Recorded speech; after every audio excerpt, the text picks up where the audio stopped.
The first book in the Bible is a book you've probably heard of. It's called Genesis. Genesis comes from a Hebrew word. It's pronounced reshit, and it just means beginning. Now, there's a lot of stories from the book of Genesis, and it's easy just to pull out a specific story and try to tell you what it might mean. But we think the best way to understand this book is to look at the book as a whole and show you how the whole thing is designed. The book is designed to fall into two main parts. You have chapters 1 through 11, which is telling the story of God and the whole world. And then you have the second part, which is about God and Abraham's family. That's chapters 12 through 50. And how the two of those parts relate, that's where you find the message of the book. Okay, so let's start back at the beginning. The first part of Genesis begins with a creation story where God creates everything. And how exactly that happens, of course, that's where all the debates come. But he takes a dark, watery chaos and he turns it into a beautiful garden where humans can flourish. That sounds nice. It does sound nice. In fact, 7 different times God says of all that he's made that it's good.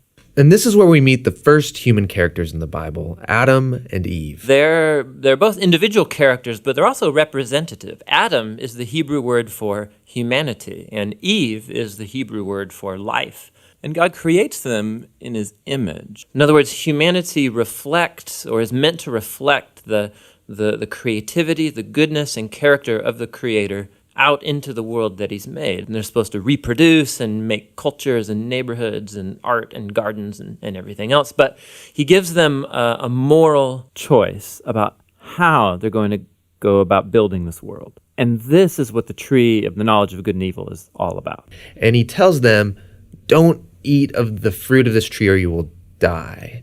What's that all about? So up till now, God has been the one defining and providing what is good. And so God is the one with the knowledge of good and evil. But now this tree represents a choice. Will the humans trust God's definition of good and evil, or are they going to seize the opportunity and define good and evil for themselves? And Adam and Eve eat the fruit. This is the core biblical explanation for that concept of sin, that desire to call the shots myself. It's the inward turn of the human heart to do what's good for me and my tribe, even if it's at the expense of you and your tribe. And the problem is humans are horrible at defining good and evil without God. And so now that humanity's made this choice, things get really bad. So Genesis 3 through 11 is like tracing this downward spiral of all humanity. So Adam and Eve, they can't trust each other anymore. And so there's a little story about how they were naked and felt fine about it beforehand, but now they feel shameful because all of a sudden Adam's definition of good and evil might be different than Eve's, and so they hide from each other. Then there's another story of temptation. Cain is jealous of his brother Abel, and he gives in and kills him. There's a story right after Cain about a guy named Lamech, and all we know about Lamech is that he accumulates wives like property, and he sings songs about how he's a more violent, vengeful person than Cain ever was, and he's proud of it. Things get so bad with the human race that we see God decide to just wipe us out. Yeah, we typically think of the flood story is about God being angry, but it actually begins with God's sadness and grief about the state of his world. And so out of his passion to preserve the goodness of his world, he washes it clean with the flood. But there's a glimmer of hope. He chooses Noah and his whole family, and he saves them on this boat. Yeah, don't forget about the animals. Right, and the animals. So Noah and his family are going to reboot all of humanity. I mean, he must be a pretty great guy. But this is the story most people don't know because it's kind of weird, is that Noah gets off the boat and he plants a vineyard and he gets totally plastered. And then something sketchy happens in his tent with his son. It's a tragic story. So from here, humanity grows again, but things are as bad as before.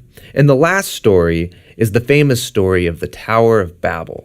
And in this story, you have all of the nations uniting together to use this new technology they have, the brick. And they want to make a name for themselves and build this big city with a huge tower that will reach up to the gods. But God knows that this city will be a nightmare. And so in his mercy, he scatters them.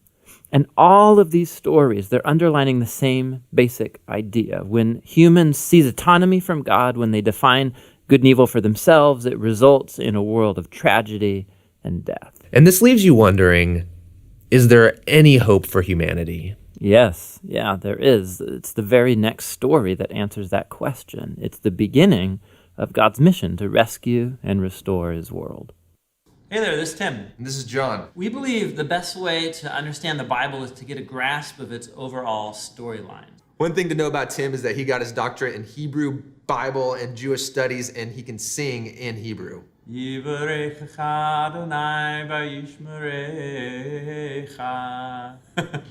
nonprofit, and we'd love to make more videos. So if you like these videos, we'd love your help reaching our next goal. Even a couple dollars would really be helpful. And you can download full resolution videos or like study guides, discussion guides at jointhebibleproject.com. It's all for free at jointhebibleproject.com.